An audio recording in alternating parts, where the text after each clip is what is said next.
குழந்தையாயிருந்தேன். குமரியானேன், மனைவியானேன், பின் தாயானேன். 14 வயசில் ஆரம்பித்தது இந்த ஜேர்னி. அப்புறம் கல்யாணம் ஆச்சு, வீடு மாறணும், குழந்தைகள் பிறந்தாங்க. அம்மா என்னும் ஒரு புது வாழ்க்கையை ஆரம்பித்தோம். எல்லா ஸ்டேஜ்லேயும் என் பாடி மாறிச்சு, என் வாழ்க்கை மாறிச்சு.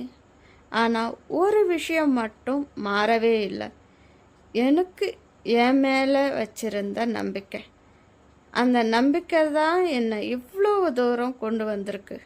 எல்லா பெண்களும் தங்களுடைய பெண்மையான கம்ஃபர்ட்டையும் செரிஷ் பண்ணணும்னு ஆசைப்பட்டேன். இதுதான் ஃப்ரெஷ்வுல்லோட பிறப்பு. என் அனுபவம், என் கஷ்டம், என் முயற்சி, என் ஆசை, அதெல்லாம் உருவானது தான் இந்த பேடு. என்னோட கதை இதுதான். உங்களோட கதை என்ன? கமெண்ட் பண்ணுங்கள்.